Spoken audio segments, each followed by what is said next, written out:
The question that we've been asked is how do you do additional parties in small claims? So for that, I'm going to use an example where let's assume that Mr. and Mrs. Spellbound are actually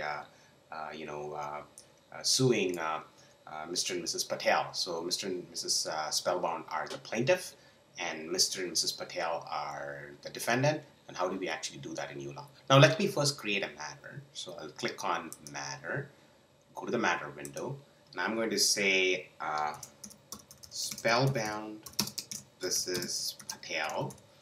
Now obviously that's a small claims matter, so I'll mark it as small claims, hit the save button. Now once I do that, this is where I start defining additional parties. So I'll go to additional parties. The first party is of course Mrs. Spellbound. So I can say add a party, and I can say she's also a plaintiff in this equation. So I'll choose plaintiff, and I'll say Spellbound, and that's Fiona Spellbound. So I choose her and hit the save button. So now I've added her as a secondary plaintiff. Now let me add the defendants. Same way I can say add party, and I can say Patel. Let's say Smarish Patel is the defendant, and then I can add another defendant, which is basically his wife. So I can say Patel, and then say Anisha Patel, and add her as another defendant. Now what I can also do is, if I know the representative of Mr. and Mrs. Patel, I can add that. Say it is Jill Burns. So I can say, once I choose Jill Burns, I can say she is the representative of the opponent, and I can also hit the save button. Now notice that you can add a single person as multiple additional parties. Like for example, Fiona Spellbound is not only the plaintiff, she's also a joint retainer. So you can say add party, and you can say Fiona, and you can say she is a spouse. You could do that, or you can even add her as a joint retainer. You can say Fiona Spellbound, attention, joint retainer. It's all the same thing, spouse, joint retainer. You can add that. Now when you create a matter and you add parties like this, it means something to document generation. I'll show you a few things. Like for example, say you want an authorization letter, and you say authorization letter and you hit the download button, you'll see now we will start using the information that you've given us here. So in this case, it's a Jason Spellbound matter, but we clearly here say Mr. Jason Spellbound and Miss Fiona, so that they can sign it together. Now similarly, even if you were actually addressing, say,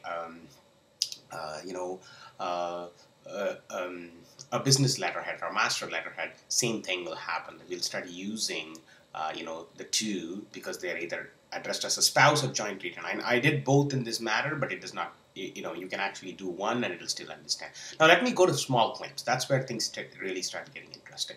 Now if I do small claims and I do an additional parties, and obviously I say Ottawa Courthouse, right? Now the three additional parties that we know here are the one extra plaintiff and the two extra defendants. So let me give this some number, and actually I can save this number and actually even use it inside the matter itself, so that even that gets automatically filled. But you will now see that as the form gets generated, all these additional parties will actually be used. So I'm going to open this form in OpenOffice or Microsoft Word, whichever software you have. What you will notice is it filled in Sarmesh Patel, put his representative as Jill Bernstein. It also put Nisha Patel, and it also put Mrs. Spellbound. So it basically filled out the entire additional parties form for you. All you need to say is defendant, defendant, plaintiff. And you're pretty much ready with this form. Let me show you a few more examples. I'm going to now do another small claims form. Let me say this time I'm doing an offer letter or something like that. Again, see right now, as you saw, like the claim number automatically got filled. If I put Ottawa Courthouse and hit the download button, as you see now in the offer to settle letter, it automatically spells out that plaintiff is Jason Spellbound and Fiona Spellbound, and the defendant is Smarsh Patel and Anisha Patel. So it recognizes the relationship that you have established in the matter and starts using them in court documents and other useful documents that you have. So to summarize, after you create the matter and give the area of practice, you can always go to additional parties and you can add parties by clicking on the add party button.